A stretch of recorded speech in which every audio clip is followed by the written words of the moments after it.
ditetapkan sebagai tersangka dalam kasus dugaan penembakan Brigadir J di rumah dinas Irjen Verdi Sambo. Tim khusus atau tim sus Polri langsung melakukan penahanan terhadap Baradae seusai status tersangka diumumkan.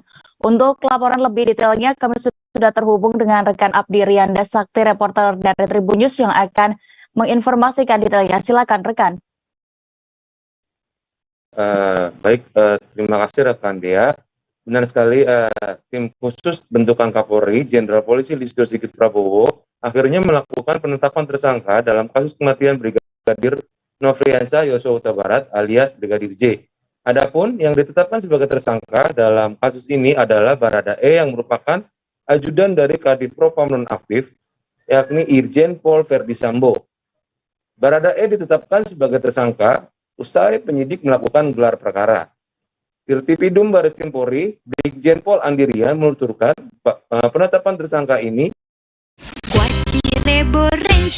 bikin untung merentek, dapat sehatnya, dapat uang senengnya. Total hadiahnya sampai miliaran rupiah.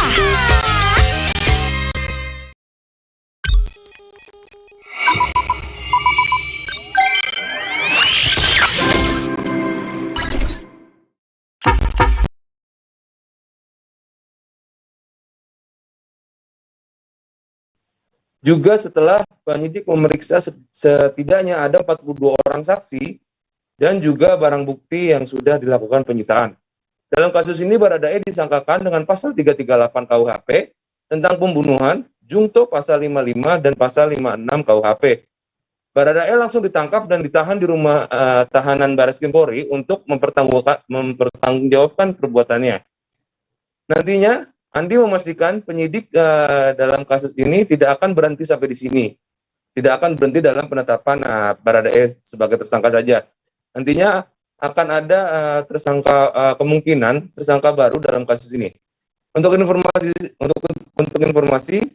Brigadir J tewas pada hari Jumat pada tanggal 8 Juli 2022 lalu.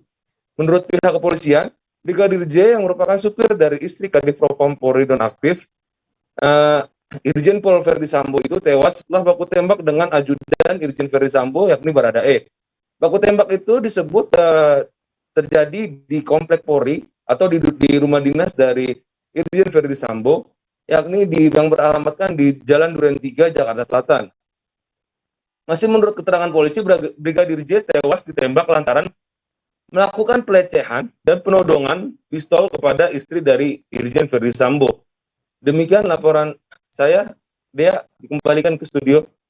Baik, Tribuners berikut kami tampilkan keterangan dari Dirtipidum Baris Krim Polri Brigjen Pol Andirian Jaya di selengkapnya.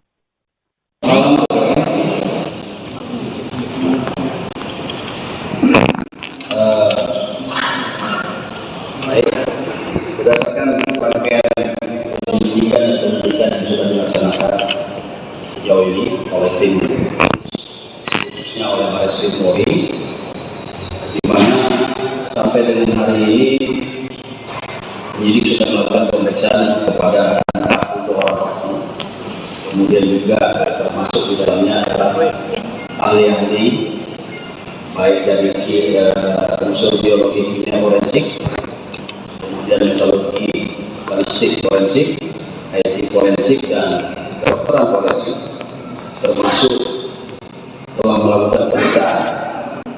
Ada sejumlah barang bukti baik berupa alat komunikasi, CCTV, kemudian barang bukti yang ada di TKP yang sudah diperiksa atau diteliti oleh laboratorium forensik maupun yang sedang dilakukan pemeriksaan di laboratorium forensik. Dari hasil penyelidikan tersebut, pada malam ini penyidik sudah melakukan gelar perkara dan pemeriksaan saksi juga sudah kita anggap cukup untuk menetapkan Baradae sebagai tersangka dengan sangkaan pasal 338 KUHP, junto pasal 55 dan 56 KUHP. Pemeriksaan ataupun penyidikan tidak berhenti sampai di sini. Ini tetap berkembang, Sebagaimana juga rekan-rekan diketahui bahwa masih ada beberapa saksi lagi yang akan kita lakukan pemeriksaan di beberapa hari ke depan. Saya kira demikian yang bisa disampaikan dari tim penyidik tim Sus Baris Polri. Kita beralih ke informasi berikutnya, Tribuners. Meski sudah berencana berkoalisi, PKB dan Gerindra belum mendeklarasikan koalisi untuk pemilu 2024 mendatang. Hal itu ditegaskan oleh Ketua Umum Dewan Pimpinan Pusat atau DPP Partai Kebangkitan Bangsa atau PKB, Muhaimin Iskandar atau yang akrab disapa Gus Muhaimin. Untuk informasi lebih lengkapnya akan disampaikan rekan Dedi Aziz, reporter dari Tribun Ambon. Silakan dengan laporan Anda. Ya, baik, terima kasih Dea dan juga Tribuners. Memang dapat kami laporkan kemarin Rabu tanggal 3 Agustus 2022, Ketua Umum PKB begitu Muhaimin Iskandar atau yang kerap disapa Gus Imin datang ke Kota Ambon. Dalam agendanya Gus Imin ini menghadiri musyawarah kerja wilayah DPW PKB Maluku, kemudian menghadiri pula pelantikan Fatayat NU di Maluku. Nah, dalam beberapa penyampaiannya, Muhaimin Iskandar mengatakan siap maju menjadi presiden atau calon presiden 2024 nanti. Hal itu dia katakan berdasarkan hasil muktamar PKB yang diadakan di Bali pada tahun 2019. Ia menegaskan maju bersama Gerindra PKB belum pasti begitu, tapi menurutnya presidensial threshold antara PKB dan Gerindra sudah lebih dari 20%, yakni 22%, dan itu merupakan modal awal yang baik bagi kerjasama antara dua partai begitu. Hingga saat ini Gus Imin mengatakan bahwa PKB dan Gerindra masih sama-sama menyusun strategi di internalnya menuju kontestasi pemilu tahun 2024 nanti. Ia mengatakan Gerindra secara kepartaian memiliki komitmen yang sama dengan PKB untuk membangun bangsa. Nah, hal itu juga merupakan tahap yang sangat baik menurutnya.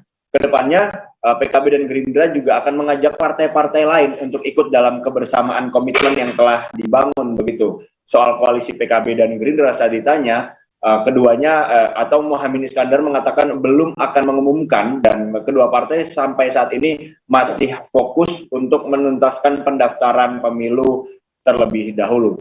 Dia kembali menegaskan begitu, perlu dicatat bahwa koalisi komitmen koalisi ini itu masih menunggu atau sembari menunggu usulan kebersamaan dari partai-partai lain. Ya, kita ketahui bersama bahwa berdasarkan peraturan KPU tentang pendaftaran, verifikasi, dan penetapan partai politik peserta pemilihan umum anggota Dewan Perwakilan Rakyat dan Dewan Perwakilan Rakyat Daerah, tahapan pendaftaran parpol dan penyampaian dokumen persyaratan pendaftaran oleh parpol berlangsung sejak 1 sampai 14 Agustus nanti. Sejumlah parpol sudah mendatangi KPU untuk melakukan pendaftaran pemilu. PDI Perjuangan menjadi partai pertama yang melakukan pendaftaran. Disusul parpol-parpol lain yang juga telah mendaftar ke KPU, yaitu PKS, PKPI, Nasdem, PBB Prima, Partai Reformasi, dan Perindo. Begitu, Dea. Baik, Tribuners, rekan ini juga sudah mendapatkan keterangan dari Ketua Umum Partai Kebangkitan Bangsa atau PKB, Muhaimin Iskandar. Berikut liputannya.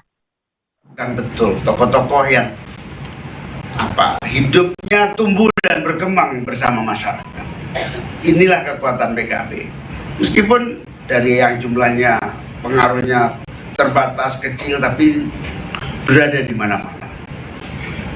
Kiai-kiai kita, ustadz-ustadz kita, itu loyalitas pemilihnya mendorong membantu kita.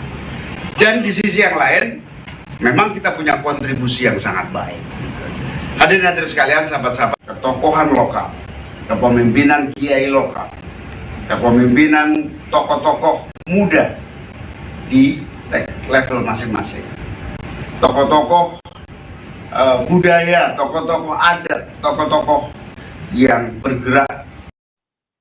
Provinsi Riau kembali mengalami kelangkaan bahan bakar minyak atau BBM jenis solar bersubsidi, termasuk di Kota Pekanbaru. Hal ini berdampak terjadi antrean panjang di sejumlah kendaraan muatan di SPBU. Untuk informasi kondisi terkini di sana, sudah bergabung bersama kami reporter dari Tribun Pekanbaru, ada rekan Johannes Tanjung. Silakan dengan informasi Anda. Baik, terima kasih rekan Dea dan selamat siang semua Tribuners dimanapun Anda berada. Dapat kami melaporkan dari Kabupaten Pelalawan, Johannes Tanjung, jurnalis Tribun Pekanbaru. yang bertugas di Kabupaten Pelalawan. Memang benar dalam 2 pekan terakhir terjadi kelangkaan solar atau tepatnya solar subsidi, biosolar di wilayah Kabupaten Pelalawan. Hal ini nampak daripada beberapa SPBU yang sampai saat ini juga masih mengalami kelangkaan solar. Antrian kendaraan besar seperti bus, truk, dump truk, maupun kendaraan roda-roda banyak juga yang lain mengantri di sepanjang SPBU. Dan antrian juga tidak hanya terjadi di lingkungan SPBU saja, bahkan kendaraan-kendaraan besar itu juga sudah sampai ke badan jalan dan hingga mengganggu lalu lintas di sepanjang jalan. Ada beberapa SPBU yang kami pantau sampai pagi tadi, Tribuners, masih terjadi hal yang sama, seperti SPBU yang tepatnya berada di Kecamatan Pangkalan Kerinci yang merupakan ibu kota Kabupaten Pelalawan. SPBU yang berada di tengah kota ini juga mengalami hal yang sama. Pandangnya bahkan lebih tragis lagi karena antrian panjang kendaraan sudah sampai mengular hingga beberapa ratus meter, bahkan didominasi oleh bus pengangkut karyawan ke perusahaan. Selain itu, SPBU yang lain juga kami pantau Tribuners berada di Jalan Lintas Timur kilometer 55 Kabupaten Pelalawan. SPBU ini merupakan salah satu urat nadi di sepanjang Jalan Lintas Timur yang merupakan jalan nasional, namun masih terjadi kelangkaan solar sampai tadi pagi pantauan kami. Tidak ada aktivitas pengisian solar karena stok biosolar yang dipesan oleh manajemen SPBU belum tiba sampai saat ini. Bahkan keluhan supir juga sampai saat ini mereka terpaksa harus mengantri berjam-jam untuk mendapatkan solar yang digunakan untuk kepentingan atau aktivitas transportasinya. Tidak jarang juga ada sopir yang sampai menginap Tribuners karena dia memilih mengantri mulai dari subuh sampai siang hari baru dapat jatah untuk pengisian solar. Padahal aktivitas transportasi harus dijalankannya hingga ke tempat tujuan. Jika sang sopir memaksa untuk bergerak atau untuk maju, dikhawatirkan solar yang ada di dalam tangki mobilnya tidak mencukupi lagi. Jadi dikhawatirkan akan berhenti di tengah jalan. Beberapa petugas SPBU yang kami konfirmasi, Tribuners, mereka tidak terlalu paham dengan aktivitas pengisian biosolar yang dipesan oleh manajemennya. Mereka hanya bertugas sebagai karyawan pengisi pompa di SPBU masing-masing. Termasuk juga koordinasi kami dengan konfirmasi kami dengan Dinas Perdagangan dan Industri Kabupaten Pelalawan, pihaknya telah menurunkan tim dari Disperindak untuk memantau dan mendata apa-apa saja menjadi keluhan supir, termasuk juga apa yang menjadi kendala di setiap SPBU atas kelangkaan solar tersebut. Memang fenomena ini tidak hanya terjadi di Kabupaten Pelalawan, Tribuners, bahkan supir-supir truk juga sudah mencari mulai dari kabupaten terdekat di Kabupaten Pelalawan hingga sampai ke Kota Pekanbaru juga mengalami kondisi yang sama. Demikian laporan kami, kembali ke rekan dia di studio. Baik, terima kasih rekan Johannes Tanjung untuk informasi Anda. Selamat bertugas kembali. Kita beralih ke informasi berikutnya. Truk pengangkut sawit dan minibus ringsek seusai bertabrakan di turunan tebing Desa Serdang, Bangka Selatan menuju arah Pangkal Pinang. Sopir truk dilaporkan mengalami luka parah dalam insiden itu. Saat kejadian, belum diketahui pasti berapa jumlah korban lantaran langsung dilarikan ke rumah sakit. Saat ini kami sudah terhubung dengan rekan Adisa Putra, reporter dari Bangka Pos yang akan melaporkan terkait update kejadian ini. Silakan rekan.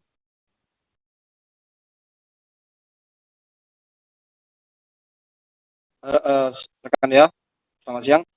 Pada hari Rabu 3 Agustus 2022 telah terjadi kecelakaan antara mobil truk pengangkut sawit dengan minibus jenis Mitsubishi Innova, yang mana kedua kendaraan terjadi tabrakan di Desa Serdang, Kecamatan Tobali, Kabupaten Bangka Selatan. Kecelakaan tersebut terjadi sekitar pukul 11:40, yang mana kendaraan truk Mitsubishi berangkat dari arah Tobali menuju kota Pangkal Pinang, sedangkan untuk Kijang Innova dari Pangkal Pinang menuju Tobali. Kemudian di saat berada di turunan tebing Desa Serdang, kedua kendaraan mengalami tabrakan, yang mana dari atas kejadian tabrakan tersebut terdapat 7 orang korban yang mengalami luka-luka. 6 orang diantaranya merupakan karyawan dari perusahaan PT Timah. Sedangkan satu sopir kendaraan truk yang berada di yang mengemudikan kendaraan truk yang melaju dari arah Tobali menuju Pangkal Pinang. Ketujuh korban telah dilarikan ke rumah sakit terdekat untuk mendapatkan perawatan lebih lanjut. Untuk motif sendiri belum diketahui apa penyebab dari kecelakaan tersebut. Namun informasi dari Kasat Lantas Polres Bangka Selatan AKP Andi Eko Wardana, seizin Kapolres Bangka Selatan Joko Isnawan mengatakan bahwa truk pengangkut sawit tersebut memakan bahu jalan sebelah kanan dari sehingga hilang kendali menabrak kendaraan Mitsubishi jenis Kijang Innova tersebut. Untuk kedua kendaraan saat ini sudah ditangani oleh Sat Lantas Polres Bangka Selatan untuk dilakukan pemeriksaan lebih lanjut. Mungkin seperti itu, Saudara Dea. Baik, terima kasih rekan Adi Saputra untuk laporan Anda. Selamat kembali bertugas. Markas latihan Persija Jakarta di Bojongsari, Kota Depok menjadi magnet tersendiri bagi para penggemar setianya atau Jackmania. Setiap ada latihan pada sore hari, markas Persija ini yang berada di Nirwana Park selalu didatangi para penggemar.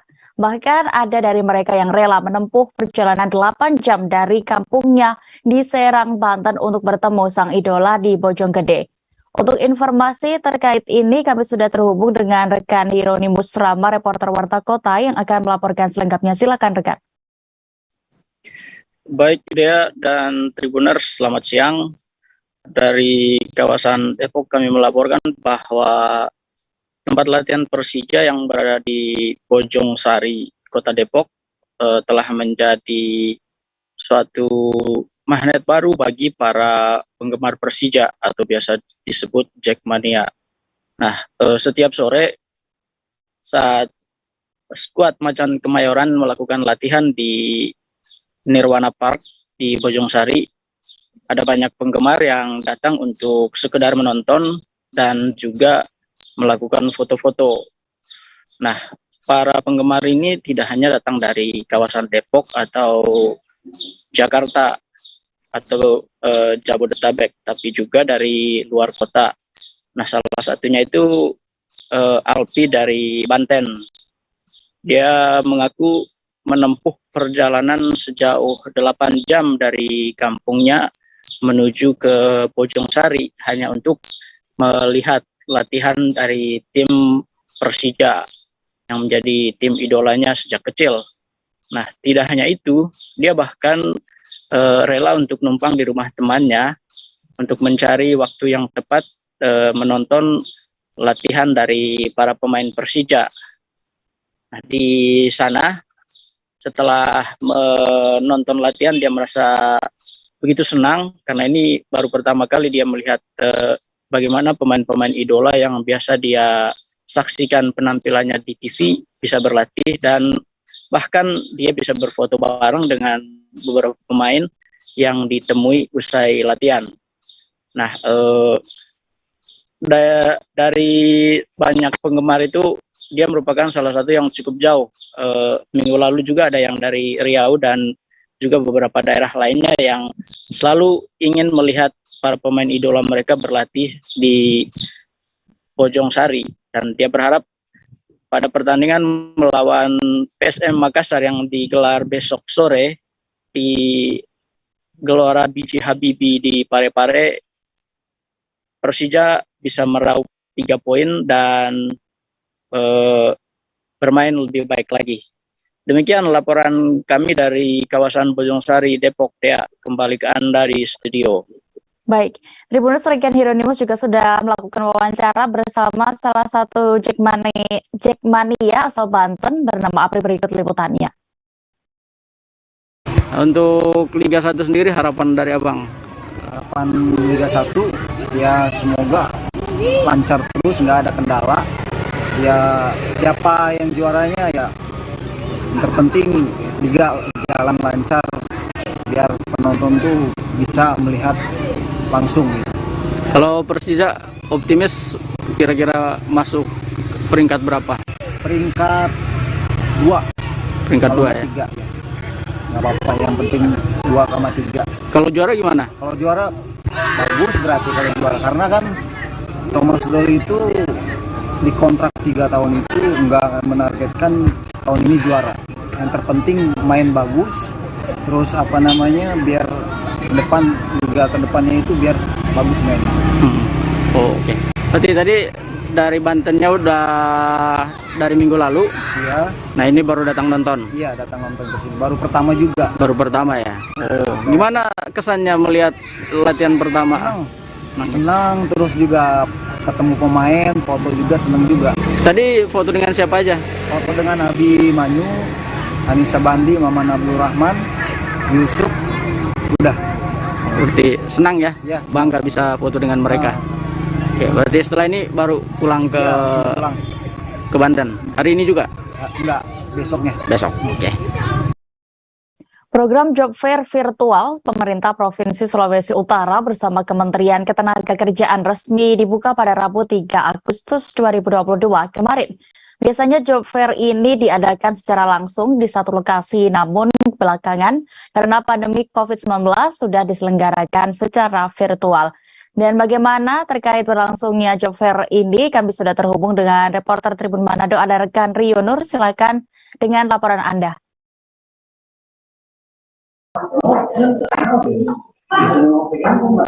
Iya, terima kasih rekan ya. Jadi Kementerian Tenaga RI dan pemerintah Provinsi Sulawesi Utara menggelar Job Fair virtual 2022.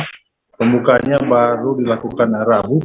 Namun Job Fair ini biasanya kalau orang-orang yang cari pekerja datang di satu tempat menemui pencari kerja, maka kali ini diadakan secara virtual, di mana para pencari kerja bisa mengakses situs yang disiapkan oleh Kemenaker untuk mencari lowongan, di mana di situs tersebut sudah ada perusahaan yang menanti membuka lowongan untuk menseleksi nanti para pencari kerja. Sejak dibuka pada pukul 9, hampir ribuan orang yang sudah mengakses situs untuk mencari kerja ini, mana memang ajang ini dimanfaatkan oleh pemerintah di masa pandemi karena keterbatasan untuk melakukan kegiatan dengan protokol kesehatan, sehingga diadakan secara virtual, di mana sejak dibuka sudah ribuan orang, di mana perusahaan juga bisa ikut mendaftar untuk membuka lowongannya agar bisa dikunjungi oleh para pencari kerja. Memang kegiatan ini baru berlangsung 2 kali sejak masa pandemi ini sudah kali kedua dilaksanakan, dibuka oleh Asisten 3 Pemerintah Provinsi Sulawesi Utara, Pak Asyanuddin Mikawatu, yang mengapresiasi Kementerian Tenaga Kerja untuk merupakan salah satu upaya untuk mengurangi angka pengangguran yang ada di Sulawesi Utara. Memang khusus walaupun dibuka secara virtual memang, tapi kegiatan pencarian kerja ini dikhususkan untuk masyarakat Sulawesi Utara, kecuali ada perusahaan yang membutuhkan skill khusus, maka akan dibuka ke pekerja dari daerah lain. Demikian rekan ya. Baik, terima kasih rekan Rionur untuk informasi Anda. Selamat kembali bertugas. Kita beralih ke Kalimantan Utara. Tribuners, pemerintah pusat diketahui melalui Kemenkes RI telah memulai vaksinasi booster kedua atau berarti vaksin dosis keempat untuk tenaga kesehatan atau nakes. Di Kaltara sendiri, Kepala Dinkes Kaltara Usman mengatakan pelaksanaan vaksinasi booster kedua bagi nakes belum dilakukan. Untuk informasi lebih detailnya akan dilaporkan oleh rekan Maulana Ilhami Faudi, reporter Tribun Kaltara yang sudah bergabung bersama kami di sana. Silakan dengan informasi Anda. Baik, rekan Dea dan Tribuners dapat dilaporkan bahwa memang sampai saat ini di Kalimantan Utara pelaksanaan vaksinasi booster kedua bagi tenaga kesehatan atau nakes belum dimulai. Pihak Dinas Kesehatan Kaltara mengakui bahwa pelaksanaan vaksinasi booster kedua bagi nakes di Kaltara masih menunggu proses pendataan jumlah sumber daya manusia tenaga kesehatan atau SDM nakes. mengingat sampai saat ini ketersediaan vaksin booster kedua, ya ini dengan merek Moderna, masih cukup terbatas.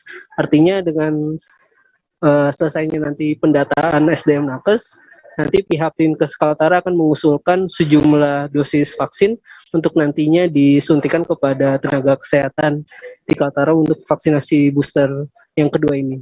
Sebagai informasi, vaksinasi booster pertama di Kaltara sudah dilakukan pada bulan Agustus tahun yang lalu dengan menggunakan merek Moderna.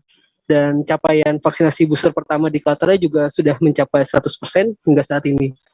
Pihak Dinkes Kaltara memperkirakan proses pendataan ini akan memakan waktu hingga 1 pekan ke depan, sehingga diharapkan di minggu kedua bulan Agustus nanti vaksinasi booster kedua bagi tenaga kesehatan itu bisa segera dimulai, sehingga nantinya tenaga kesehatan dapat terlindungi dari resiko terpapar virus corona.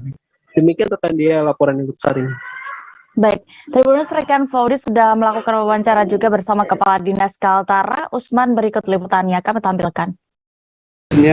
Mendata, karena kan kebanyakan nakes kita kemarin kan dia booster pertamanya itu adalah Moderna, sedangkan ketentuan jenisnya itu kalau Moderna ya Moderna itu booster keduanya. Sementara ini kondisi vaksin kita di provinsi itu masih sangat terbatas Modernanya. Jadi kami sekarang ini melakukan pendataan. Jadi kami sudah menyurati Dinas Kesehatan Kabupaten Kota untuk segera melaporkan terkait dengan jumlah SDM kesehatannya, sehingga nanti dibutuhkan untuk penyiapan vaksin. Itu wajib Pak ya? Wajib Pak. Untuk nakes? Bukan saya wajib, tapi ya kita karena ini adalah instruksi dari Kementerian Kesehatan ya terkait dengan ini, ya kita upayakan untuk memberikan perlindungan bagi tenaga kesehatan. Itu untuk nakes saja Pak, belum ada instruksi ya, buat seperti yang lalu awalnya nakes karena mereka itu yang paling berisiko atau terpapar, kita lindungi nakesnya. Perkiraan selesai pendataan kapan Pak? Ya mudah-mudahan dalam waktu dekat, karena kita sudah mulai kan kemarin hari Jumat ya kalau tidak salah, sudah mulai dilakukan vaksinasi untuk booster kedua. Oh sudah dimulai Pak di Kaltara? Ya, sudah mulai, tapi kalau di Kaltara belum kan. Oh Kaltara belum? Secara nasional sudah dijalankan, kita belum karena mendata dulu. Target kita pendataannya itu kapan Pak? Ya mudah-mudahan waktu mungkin minggu depan sudah harus selesai. Nanti kami akan minta lagi karena suratnya permintaan datanya sudah lakukan. Kita segera minta datanya ke Kabupaten Kota. Itu vaksin yang disediakan semua Moderna Pak? Atau menyesuaikan Pak? Kalau nakes makanya kemarin karena kebanyakan hampir 90% itu nakes kita adalah Moderna, ya Moderna. Kalau untuk booster yang lain kan bisa Pfizer, bisa yang lain-lainnya. Dua orang perempuan dilaporkan meninggal dunia dalam kejadian kecelakaan di Kota Padang, Provinsi Sumatera Barat. Kedua korban merupakan pengendara dan penumpang sepeda motor Matic Honda Scoopy yang terlibat kecelakaan dengan satu unit truk tangki di Kota Padang. Untuk informasi terkait kronologi kejadian sudah terhubung bersama kami rekan Rezi Aswar, reporter Tribun Padang. Silakan dengan laporan Anda.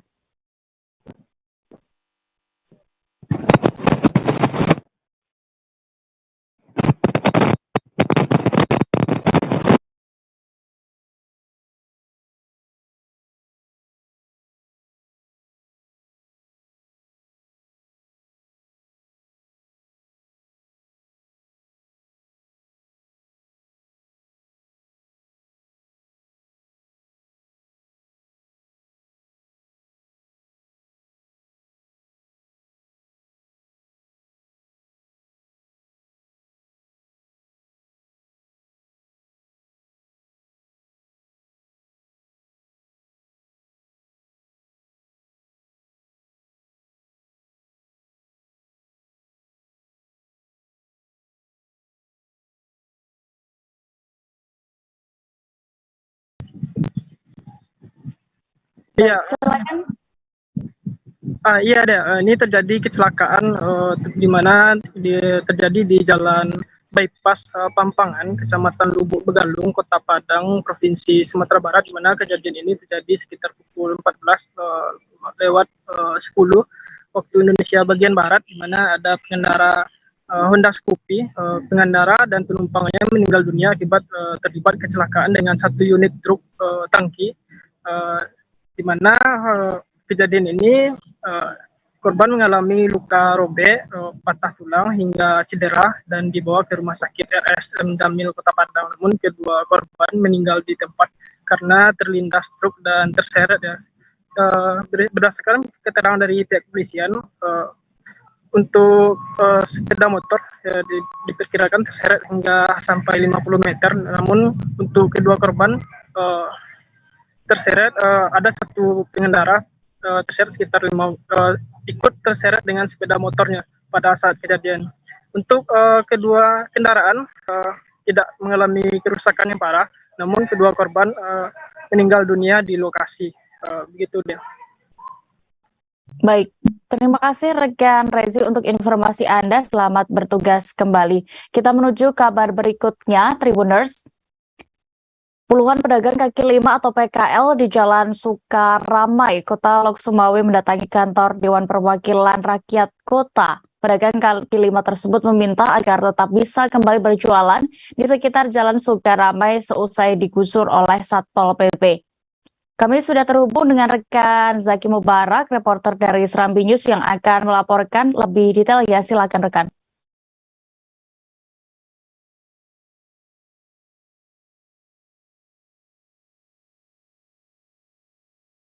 Rekan Zaki. Ya, halo. Ya, silakan dengan laporan Anda, rekan. Baik, selamat siang rekan Tribun News. Dapat kami informasikan bahwa Kejaksaan Negeri Aceh Utara sedang menangani kasus dugaan tindak pidana korupsi pembangunan rumah fakir miskin. Bahkan Kajari sudah menetapkan 5 tersangka dalam kasus tersebut. Kasus tersebut berawal pada tahun 2021 lalu, di mana Sekretariat Baitul Aceh Utara melaksanakan pekerjaan pembangunan 251 unit rumah. Bantuan rumah itu tersebar di beberapa kecamatan yang ada di Aceh Utara. Kemudian Kepala Kejaksaan Negeri Aceh Utara, Dr. Diah Ayu, melalui kasih intelijen Kejari Arif Kadarman, kepada pihak kita mengatakan pekerjaan itu dilaksanakan secara swakelola dengan anggaran sebesar Rp 11 miliar. Kemudian menurut Aris, dana tersebut bersumber dari PAD khusus Kabupaten Aceh Utara yang diambil dari dana zakat. Pembangunan rumah duafa itu mulai dikerjakan 31 Agustus 2021 dengan jangka waktu pengerjaan selama 120 hari. Hanya saja sampai saat ini sebagian besar rumah pembangunan rumah tersebut belum rampung 100%. Meski sudah berstatus sebagai tersangka, jelasnya kelima tersangka tersebut saat ini belum ditahan karena pihak jaksa sedang melakukan audit kepada kelima tersangka tersebut. Kelima tersangka tersebut yaitu Z, berinisial Z, selaku koordinator pelaksana. Selanjutnya ZZ selaku Kepala Sekretariat Baitul Aceh Utara yang juga kuasa pengguna anggaran KPA merangkap pengarah tim perencana. Kemudian YI selaku Kepala Baitul Aceh Utara merangkap pengarah tim pelaksana. Berikutnya M selaku pejabat pelaksana teknis kegiatan. Dan terakhir yaitu RS 36 selaku ketua tim pelaksana. Ini kelima tersangka tersebut disangka melanggar pasal 2 ayat 1 Jo pasal 18 ayat 1 dan ayat 2 dan ayat 3 Undang-Undang Republik Indonesia nomor 31 tahun 1999 sebagaimana telah diubah dengan Undang-Undang Republik Indonesia nomor 20 tahun 2001 tentang perubahan atas Undang-Undang Republik Indonesia nomor 31 tahun 99, yaitu tentang pemberantasan tindak pidana korupsi yang telah ditetapkan oleh undang-undang. Demikian dia. Baik, terima kasih rekan Zaki Mubarak untuk laporan Anda dari Aceh. Selamat bertugas kembali. Kita menuju informasi berikutnya. Komplotan pencuri kerbau yang meresahkan warga Kabupaten Takalar, Sulawesi Selatan akhirnya berhasil diringkus oleh polisi. Total ada 5 pelaku yang berhasil ditangkap Satreskrim Polres Takalar. Kelimanya memiliki peran berbeda dalam aksi pencurian kerbau tersebut. Dan seperti apa peran itu, kami sudah terhubung dengan reporter Tribun Timur, ada rekan Said Zulfadli yang akan melaporkan. Silakan rekan.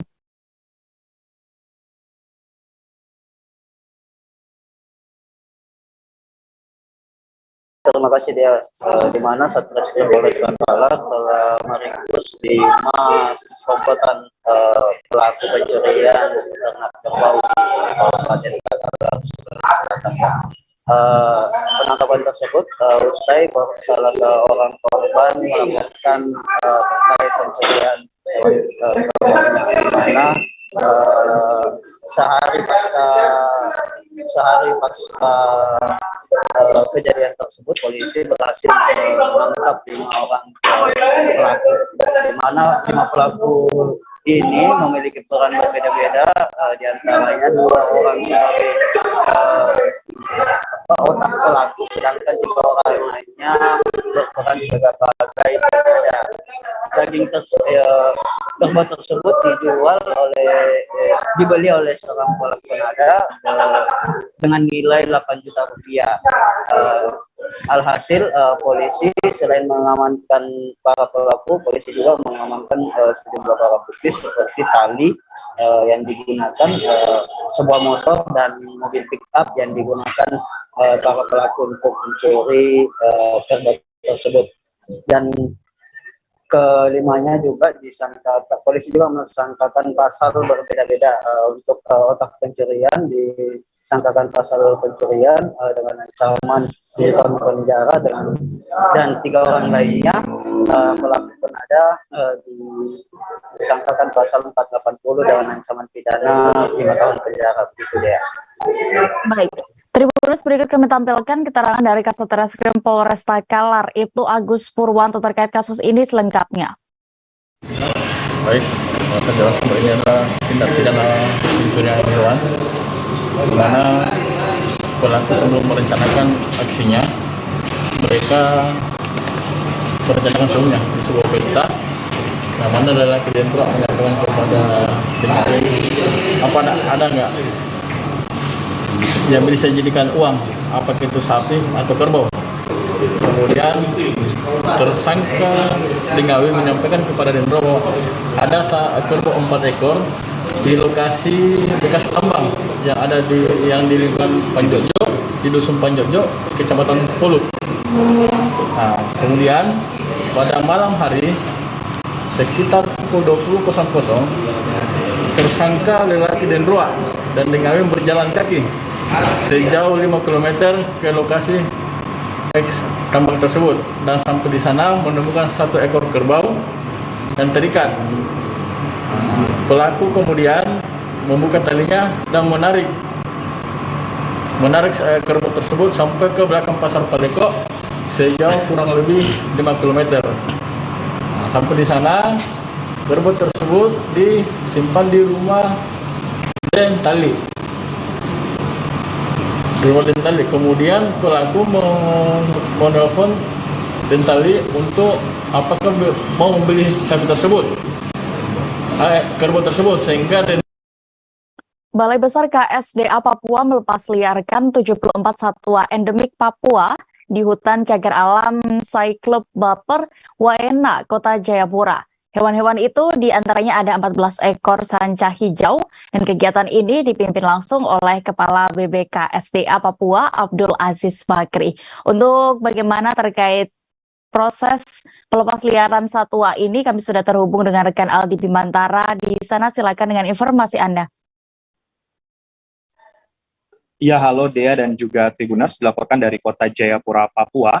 Ini Balai Besar KSDA Papua melepas liarkan setidaknya 74 satwa endemik Papua. Di antaranya ada 14 ekor ular sanca hijau di hutan cagar alam Pegunungan Siklop di kawasan Buper, Waena, Kota Jayapura, Papua. Berdasarkan pantauan kami awak media, acara pelepas liaran tersebut berlangsung tepat pukul 10.30 waktu Indonesia Timur dan dipimpin langsung oleh Kepala BBKSDA Papua Abdul Aziz Bakri. Dia dan juga Tribuners, dalam sesi wawancara bersama kami awak media, Kepala Seksi Perencanaan, Perlindungan dan Pengawetan pada BBKSDA Papua, Luciana Dia Ratnawati, mengatakan sebagian satwa yang kembali ke habitatnya itu merupakan barang bukti, titip rawat satwa dan Direktorat Reserse Kriminal Khusus Polda Papua. Dan sebagian lainnya, ini dia dan juga Tribuners, merupakan hasil translokasi dari BBKSDA Jawa Timur. Dia dan juga Tribuners, dapat saya rincikan dalam kesempatan pelepasliaran tersebut, satwa yang dilepas liarkan di hutan cagar alam Siklop Bu Perwayana ini terdiri dari 3 ekor kakatua raja, 2 ekor kakatua koki, kemudian ada sekitar 13 ekor kasturi kepala hitam,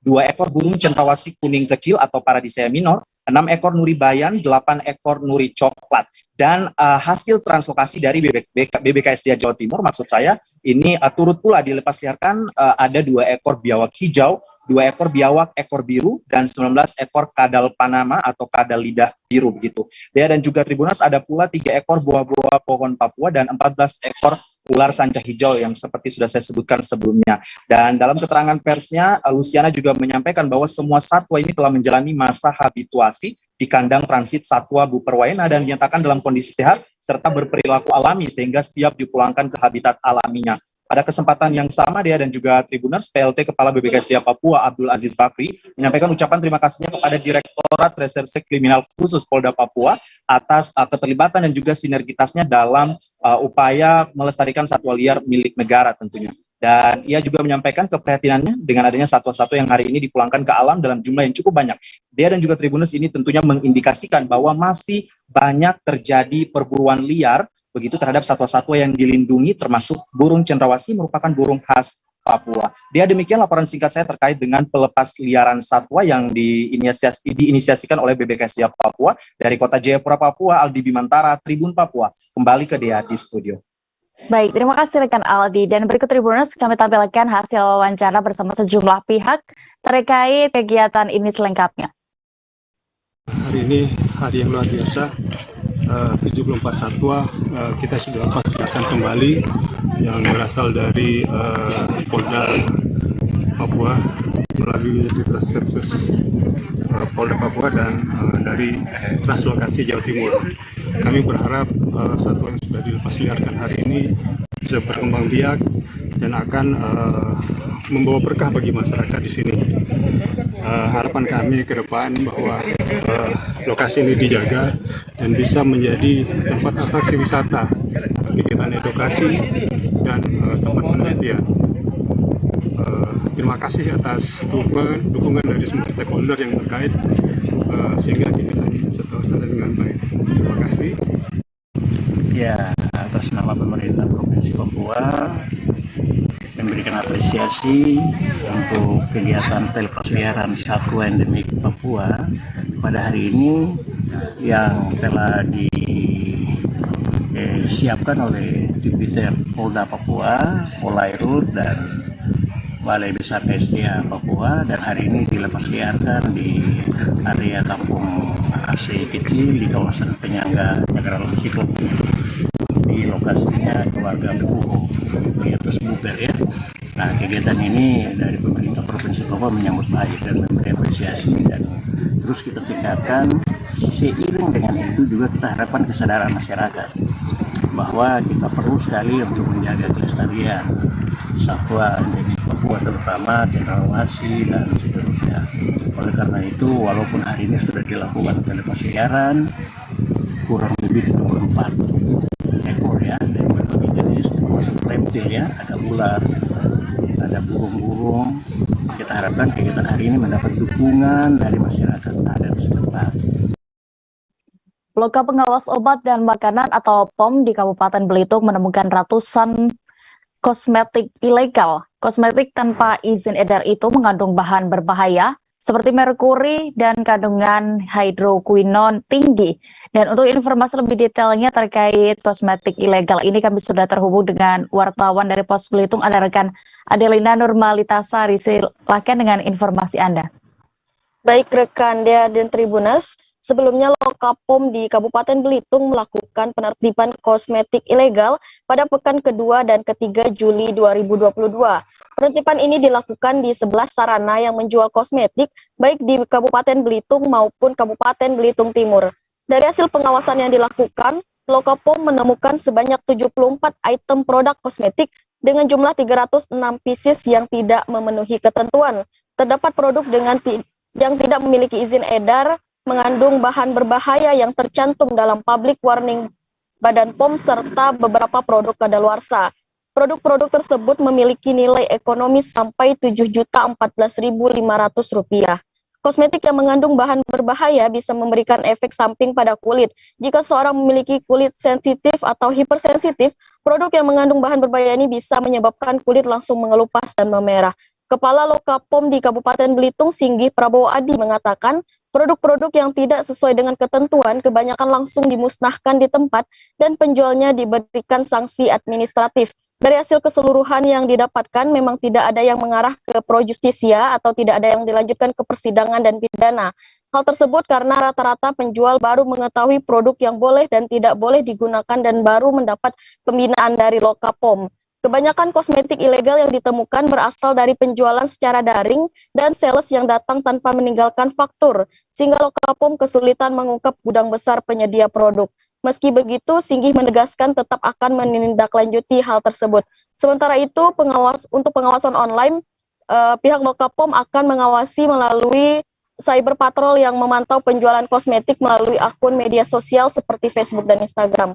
Lokapom juga mengimbau masyarakat, terutama para perempuan, untuk mencurigai kosmetik yang harganya murah, meski belum tentu mengandung bahan berbahaya. Juga agar jangan tergiur dengan produk yang menjanjikan hasil instan.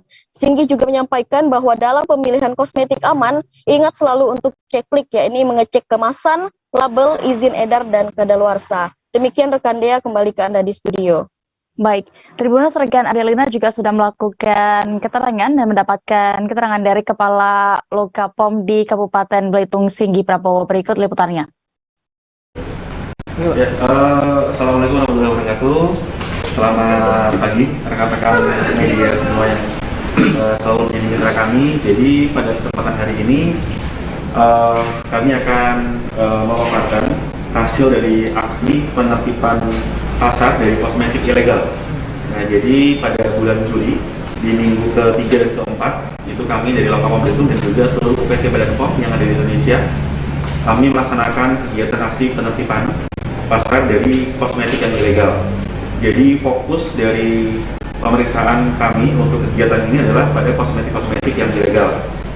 Seperti yang kita ketahui bersama juga bahwa untuk kosmetik ini banyak masih kita temukan di pasaran kosmetik yang ilegal, mengandung bahan berbahaya, baik itu merkuri atau mungkin kandungan hidrogenan yang tinggi, serta juga kandungan-kandungan yang lainnya seperti pewarna merah dan juga beberapa bahan berbahaya yang lainnya yang terkandung di dalam kosmetik.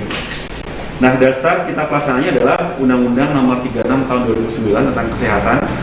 Kemudian ada Undang-Undang Nomor 11 Tahun 2020 tentang Cipta Kerja, dan juga beberapa peraturan yang lainnya, termasuk juga Peraturan Badan POM Nomor 19 Tahun 2021 tentang pedoman tindak lanjut hasil pengawasan obat tradisional, suplemen kesehatan, kuasi, dan juga kosmetik.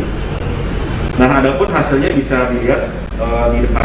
Jadi ini sebagian kecil dari hasil temuan kami di lapangan, temuan rekan-rekan semua di lapangan. Karena beberapa tindak lanjut yang kami langsung laksanakan adalah pemusnahan di tempat. Dari hasil keseluruhan yang kita dapatkan memang tidak ada yang mengarah ke pro justisia, artinya tidak kita lanjutkan ke persidangan atau mungkin ke arah pidana. Kita menuju Sumatera Selatan, Tribuners. Semende Raya sebagai salah satu dataran tinggi yang ada di Kabupaten Muara Enim memiliki potensi besar dalam pengembangan kopi berjenis Arabica. Di daerah ini terdapat hamparan lahan perkebunan kopi yang luas dan menjadi mata pencaharian masyarakat selama bertahun-tahun. Selain itu ada pula agrowisata yang menakjubkan mulai dari danau, panas bumi, air terjun hingga agrowisata sayur-sayuran sampai buah-buahan yang salah satunya yakni strawberry. Untuk informasi lebih detail dan bagaimana kegiatan yang bisa dilakukan di sana, kami sudah terhubung dengan reporter Sriwijaya Pos, ada rekan Ardani Zuri. Silakan dengan informasi Anda.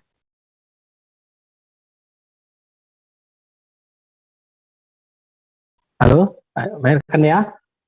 Oh benar, di Semenderaya, yaitu salah satu kecamatan di Kabupaten Muara Enim, Provinsi Sumatera Selatan, saat ini ada warga yang mulai mengembangkan agrowisata stroberi. Karena di wilayah Semenderaya ini merupakan dataran tinggi, yaitu sekitar 1.400 mdpl, sehingga sangat cocok untuk perkebunan agrowisata, yaitu stroberi. Selain stroberi, di wilayah Semenderaya ini mempunyai potensi wisata yang belum tergarap, seperti air terjun, danau, dan panas bumi, yang bisa digunakan untuk wisata seperti daerah Jawa, yaitu Ciater, yang bisa dijadikan untuk pemandian air panas. Salah satu warga, yakni Imaris, 50 tahun, warga desa Segamit. Saat ini dia berupaya telah mengembangkan perkebunan stroberi yang dinamakan dengan Imaris Garden. Di saat ini beliau atau Imari ini mengembangkan sekitar 1,5 hektar lahannya untuk dilakukan uji coba perkebunan sawit, dan ternyata cukup berhasil. Sudah berapa tahun ini beroperasi dan ternyata mendapat apa itu, masyarakat, sambutan dari masyarakat luas. Selain wisatawan lokal dari Muara Enim sendiri, beberapa wisatawan dari luar provinsi Selatan telah berdatangan untuk melihat kebun Imaris Garden yang dibuat swadaya oleh Pak Imari ini. Menurut Pak Imari, dia mempunyai ide membuat kebun stroberi ini berawal dia belajar dahulu ke daerah Lembang, yaitu daerah Jawa Barat, dan daerah Jawa lainnya, dan dia melihat di sana ada potensi kebun stroberi.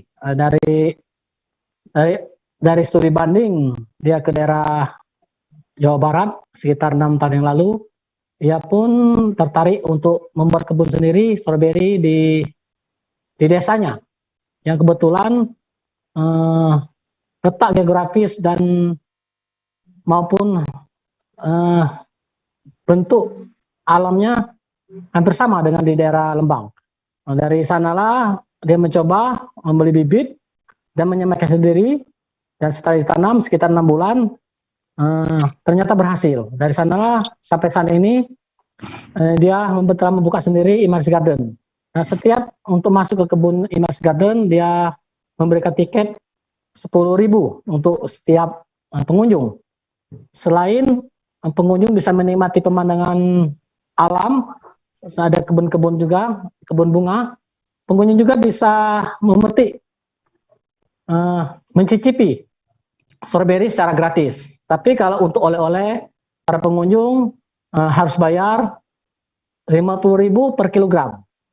Nah, menjadi kendala untuk saat ini ialah keluhan dari Pak Imari ini adalah jalan atau akses jalan menuju ke tempatnya itu masih jalannya banyak yang rusak, sehingga ia meminta harapan kepada pemerintah untuk aktivitas jalan diperbaiki untuk supaya agrowisata atau wisata alam yang ada di Semenderaya bisa lebih maju lagi. Itu harapannya dia.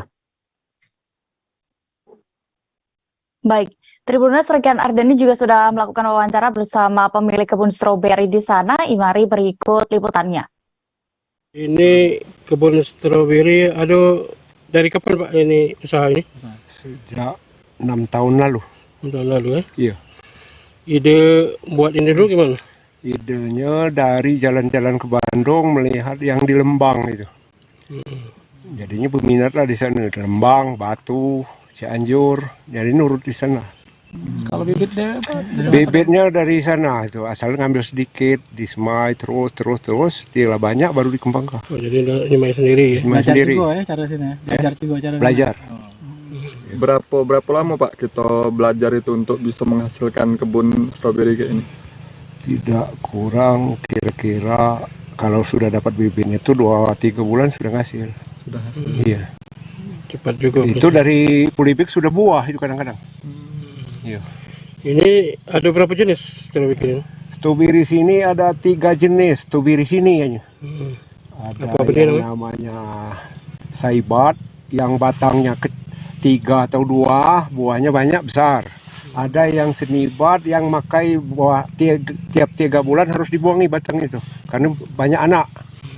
Ada yang daunnya banyak, buahnya kurang. Itu namanya senikang. Oh. Sejak kita buka kebun ini buat umum kapan, Pak? Sejak buat langsung umum. Oh, dan dari langsung pertama kunjungan. Yo, mulai dari pertama. Kasus penutupan akses jalan teras rumah satu warga yakni bernama Anissa 40 tahun di Jalan Gading Raya 8 Kecamatan Pulau Gadung, Jakarta Timur masuk tahapan mediasi. Penutupan jalan itu sebelumnya dilakukan oleh tetangganya bernama Widya 45 tahun dengan cara menemboknya menggunakan bata ringan. Mediasi pun membuahkan solusi yakni pihak penembok akan membuka akses jalan dengan perhitungan ukuran yang sudah disetujui kedua belah pihak. Untuk informasi lebih detailnya akan dilaporkan oleh rekan Randy Rutama, reporter dari Warta Kota yang sudah bergabung bersama kami di sana. Silakan rekan. Ya, baik, terima kasih rekan Dea. Kasus penutupan akses jalan di salah satu rumah warga yang terdapat di Pulau Gadung, Jakarta Timur, tepat pada hari Rabu, tanggal 3 Agustus 2022, sedang dilaksanakan tahapan mediasi, di mana mediasi tersebut dihadiri oleh jajaran aparat berupa dari kepolisian, Koramil, dan juga masyarakat sekitar, dan dibantu oleh jajaran RT dan RW, di mana mediasi tersebut dilakukan bertujuan untuk mencari solusi antara kedua belah pihak, yakni saudari Anissa selaku pemilik rumah yang rumahnya tertutup akses jalannya, dan saudari Widya yang menutup akses jalan tersebut. Yang dimana setelah dari mediasi tersebut menghasilkan solusi tersebut adalah di mana nantinya Widya akan membongkar kembali akses jalan yang sudah tertutup oleh bata ringan tersebut yang sudah memiliki terbangun bata ringan tersebut sepanjang lebih kurang 2 meter, dan nantinya akan dibongkar sesuai kesepakatan yakni sepanjang 1,5 meter.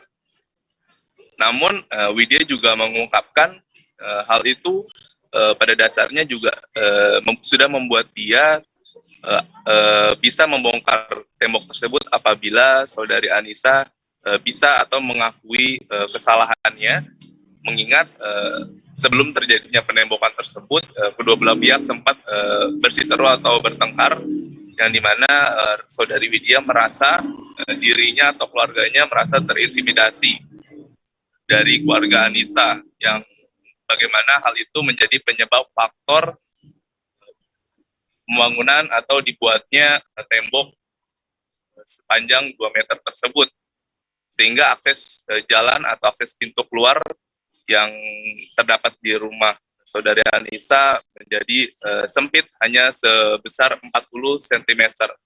Baik, rekan dia, mungkin itu saja bisa saya sampaikan terkait informasi terkini kelanjutan kasus penembokan di lokasi di Pulau Gadung. Terima kasih.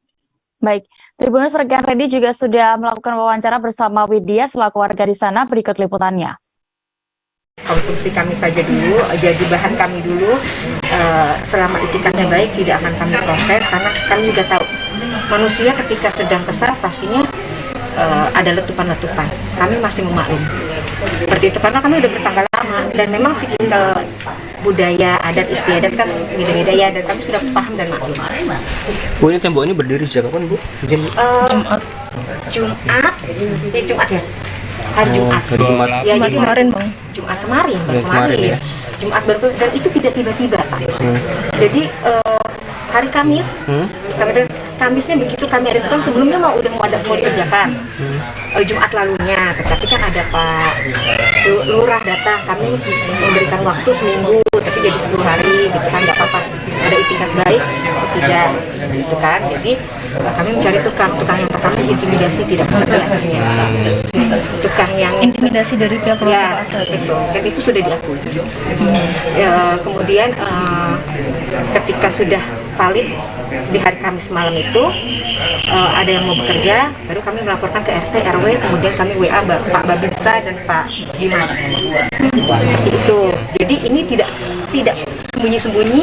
Ketika pelaksanaan yang bersangkutan ada jalan di sini, jadi nggak sekonyong-konyong ya. Barang-barang ada di sini, yang tukang yang bekerja juga di sini, kami lalu lalang, tapi tidak ada pernyataan keberatan pada saat pelaksanaan. Dan sebelumnya udah dikasih tahu ya Bu? Sudah dari surat 12 Juli. Bahwa kami memutuskan untuk melakukan ini. Oh, suratnya 12 Juli ya? 12 Juli bahkan. Cuma karena ada Pak Lurah, jadi kami undur sambil menunjukkan itikat. Dan surat itu udah dikasih ke keluarga Pak Sudah Asad? ditembuskan dan sudah sampai. Ke kelurahan suratnya Bu ya? Suratnya ditujukan untuk Pak Lurah, Pak RT, Pak RW.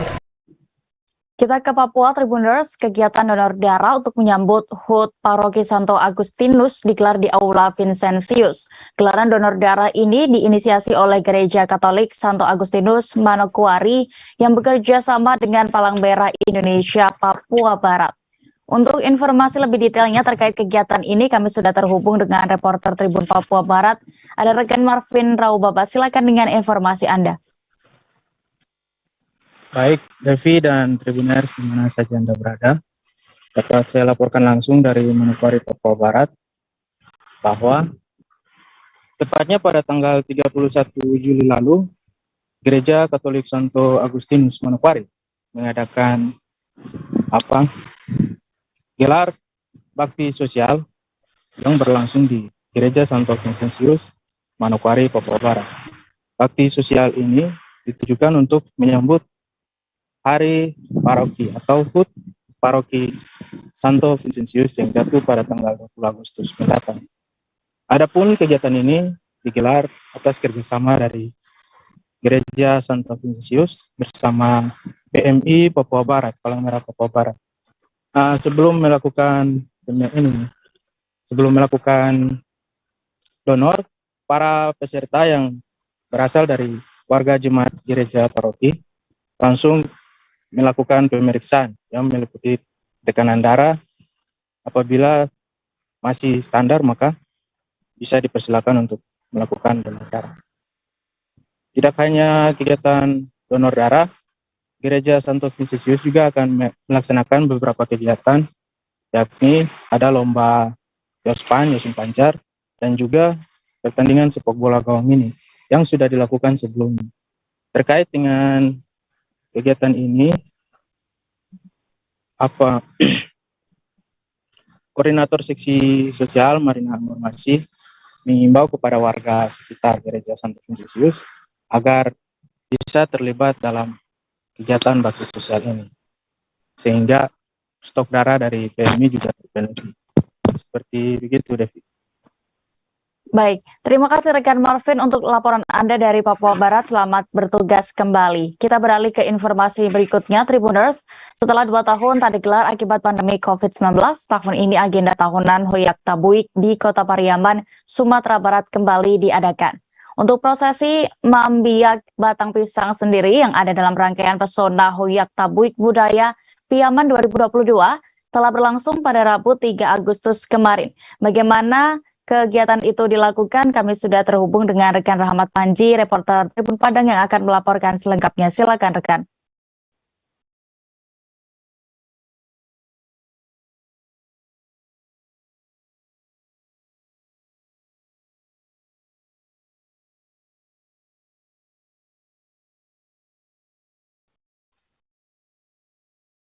Ada dia.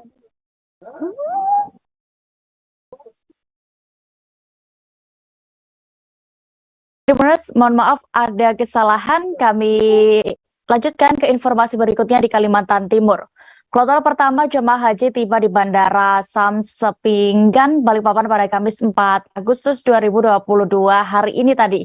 Di mana kloter pertama ini terdiri dari 3 daerah di Kalimantan Timur, yakni Samarinda, Pasir, dan Penajam Pasir Utara.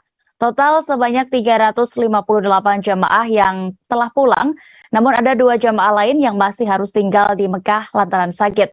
Untuk laporan lebih detailnya, kami sudah terhubung dengan rekan Muhammad Zain, reporter dari Tribun Kaltim. Silakan dengan informasi Anda.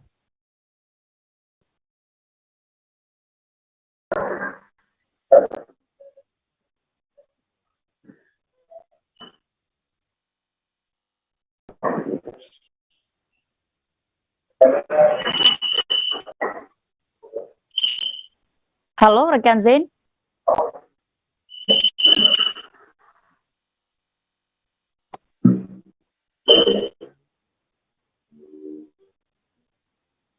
Rekan Zain bisa mendengar kami di studio? Halo rekan Dea, dapat mendengar suara saya? Ya, baik. Sudah tersambung, silakan rekan dengan laporan Anda.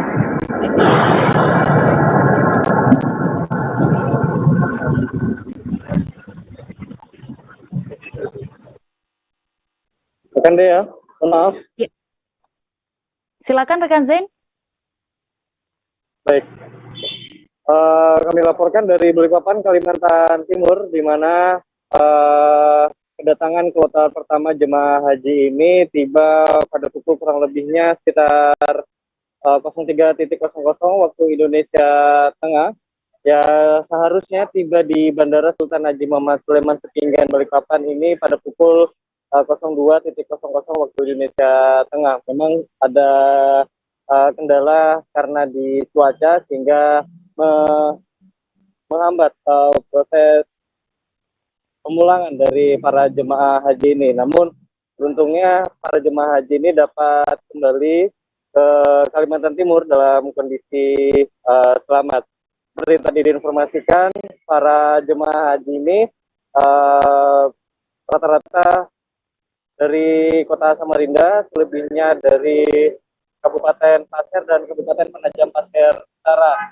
Yang seharusnya ada 360 orang jemaah, namun yang kembali hanya 358, di mana satu orang jemaah masih menjalani perawatan karena sakit, dan satu orang lagi harus mendampingi di Mekah sana. Dari pihak embarkasi Balikpapan sendiri berharap untuk kondisi jemaah haji ini dapat segera pulih sehingga bisa kembali ke tanah air secepatnya, baik itu nantinya apakah di kloter kedua ataupun kloter ketiga. Dan dari para jemaah haji ini tadi pagi sudah diantarkan ke embarkasi Balikpapan untuk menjalani pemeriksaan kesehatan, utamanya berupa pemeriksaan antigen, dan nantinya apabila ada yang ditemukan positif akan dilakukan isolasi terlebih dahulu. Namun untuk isolasi sendiri ini diserahkan kembali kepada pihak jemaah apakah akan dikembalikan ke daerah masing-masing atau tetap dirawat di embarkasi Balikpapan. Kemudian apabila memang dari jemaah haji ini menghendaki agar pulang ke daerahnya terlebih dahulu, maka dari pihak embarkasi akan mengeluarkan surat rujukan bagi jemaah haji ini untuk menjalani pemeriksaan di rumah sakit yang sudah dirujuk. Sampai dengan saat ini dari para jemaah haji diketahui dalam kondisi sehat dan hanya memang perlu menjalani proses karantina di embarkasi Balikpapan selama 1 minggu untuk memastikan tidak ada penularan COVID-19 nantinya setelah mereka kembali ke daerah masing-masing. Mungkin demikian yang bisa dilaporkan rekan Dea. Baik, terima kasih rekan Muhammad Zain untuk laporan Anda di Kalimantan Timur. Selamat bertugas kembali. Kita beralih ke Kalimantan Selatan, Tribuners. Jalan Suryanata ditutup 1 lajur untuk pembangunan jembatan penyeberangan orang atau JPO di Jalan Ayani kilometer 34, Kota Banjarbaru. Proyek pembangunan jembatan penyeberangan ini akan berlangsung sekira 6 bulan lamanya. Terkait progres terkini pembangunan akan dilaporkan oleh wartawan dari Banjarmasin Post, ada rekan Milda Sari. Silakan dengan informasi Anda. Baik, terima kasih rekan Dea.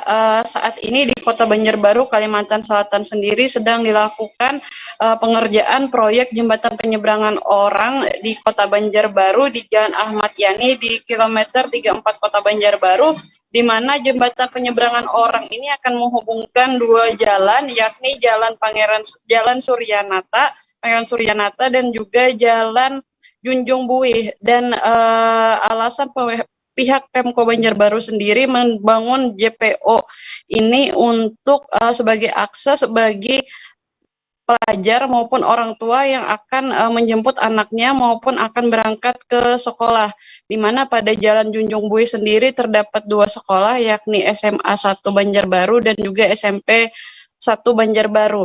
Dan JPO ini sendiri merupakan JPO, jika selesai JPO ini akan menjadi JPO pertama, JPO satu-satunya yang ada di Kalimantan Selatan saat ini. Dan Pemko Banjarbaru sendiri menggelontorkan anggaran 4,8 miliar yang bersumber dari APBD Kota Banjarbaru untuk pembangunan JPO ini. Dan JPO ini sendiri terinspirasi dari JPO yang ada di Jalan Jenderal Sudirman, Jakarta, yang mana saat nantinya JPO akan dibuat menjadi JPO yang ramah disabilitas, namun tidak menggunakan lift seperti yang ada di Jakarta. Dan JPO ini sendiri masih dalam tahap penggalian sebagaimana yang ada di video, dan saat ini progresnya sudah mencapai 10%, dan 2 bulan kemudian tiang pancang maupun pilar dari JPO akan segera tiba di Kota Banjarbaru, yang mana tiang dan tiang serta pilar didatangkan dari Jawa dan nantinya akan dirakit untuk dipasang menjadi JPO di Kota Banjarbaru sendiri. Dan pengerjaan JPO sendiri dikerjakan hingga bulan Desember 2022 ini. Gitu rekan Dea. Baik, terima kasih rekan Milna Sari untuk melaporkan dari Banjarbaru. Selamat bertugas kembali. Kita beralih ke kabar berikutnya. Wali Kota dan Wakil Wali Kota Bitung, Maurits Mantiri dan Hengki Honandar membuat kebijakan sehari tanpa kendaraan bermotor ke kantor bagi ASN. Kebijakan ini dalam rangka mengurangi emisi gas buang kendaraan bermotor sebagai upaya penanggulangan pencemaran udara atau polusi dan perubahan iklim. Hari ini 4 Agustus menjadi hari pertama uji coba hari tanpa kendaraan bagi ASN di sana. Bagaimana situasi di Kota Bitung saat ini? Kami sudah terhubung dengan rekan Christian Woyongkere, reporter dari Tribun Manado. Silakan dengan informasi Anda. Rekan Dea dan Tribuners dimanapun Anda berada. Jadi pagi tadi sosialisasi hari bebas kendaraan bermotor mulai diterapkan oleh pemerintah Kota Bitung, ditandai dengan jalan kaki yang dilakukan oleh Wali Kota Bitung Insinyur Maurits Mantiri dan Wakil Wali Kota Bitung Hengki Honandar dari rumah dinas ke kantor Wali Kota Bitung, di mana dalam perjalanan yang hampir lebih dari 1 kilo tersebut dan memakan waktu sekitar 20 menit, Kota Bitung dalam kesempatan itu menyampaikan bahwa aksi atau sosialisasi ini sebagai wujud untuk mengajak para pegawai ASN, THL yang ada di lingkup pemerintah Kota Bitung untuk naik angkot atau mikro dan ojek, di mana itu juga akan membantu peningkatan maupun kualitas dari armada angkutan kota maupun ojek, dan merupakan bagian dari sosialisasi mengurangi emisi gas buang kendaraan yang berpotensi membuat pencemaran atau polusi udara serta perubahan iklim. Dan direncanakan kegiatan hari tanpa atau hari bebas kendaraan bermotor yang telah dimulai hari ini, Kamis 4 Agustus 2022, akan dievaluasi secara berkala oleh penjabat Sekretaris Daerah Kota Bitung Rudi Tenok dan akan diterapkan pada waktu yang akan datang ataupun di hari Kamis pekan depan. Demikian rekan Dea dan Tribuners laporan dari Kota Bitung. Terima kasih. Baik, Tribuners rekan Christian juga sudah mendapatkan keterangan dari Wali Kota Bitung Insinyur Maurits Mantiri didampingi oleh Wakil Wali Kota Hengki Honandar. Berikut liputannya. Naik jalan kaki, tapi kalau yang agak jauh-jauh dari Girian atau dari Sagrat, ya naik mikrolet kan, biar tompi orang warga pengelola mikrolet makin hari bisa memperbaiki kualitas mikroletnya. Karena kalau mikrolet nggak pernah ada yang naik, nggak dapat pendapatan, kapan mereka mau memperbaiki pelayanannya? Karena itu kami harapkan warga masyarakat, marilah kita menggunakan mikrolet atau alat kendaraan umum yang diakui dalam rangka mengurangi emisi gas buang. Dia tahu emisi gas buang. Emisi gas buang. Oh. Informasi tadi sekaligus menutup perjumpaan kita kali ini. Tribuners, jangan lupa saksikan informasi terbaru lainnya hanya di kanal YouTube Tribun Network. Dan juga Tribuners tetap jaga protokol kesehatan dimanapun Anda berada. Saya Diamita beserta kru yang bertugas pamit. Terima kasih dan sampai jumpa.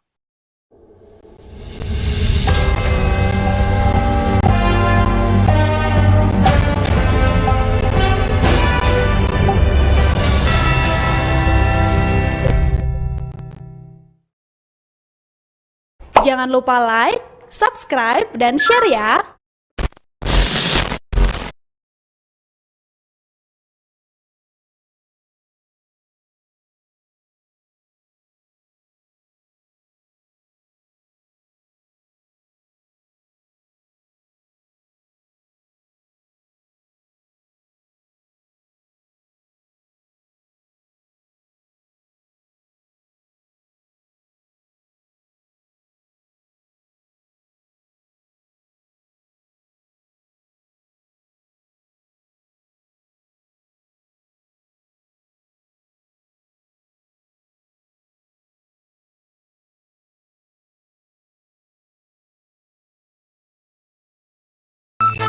Kejar diskon di Cantik Fresh Tokopedia. Mulai ya.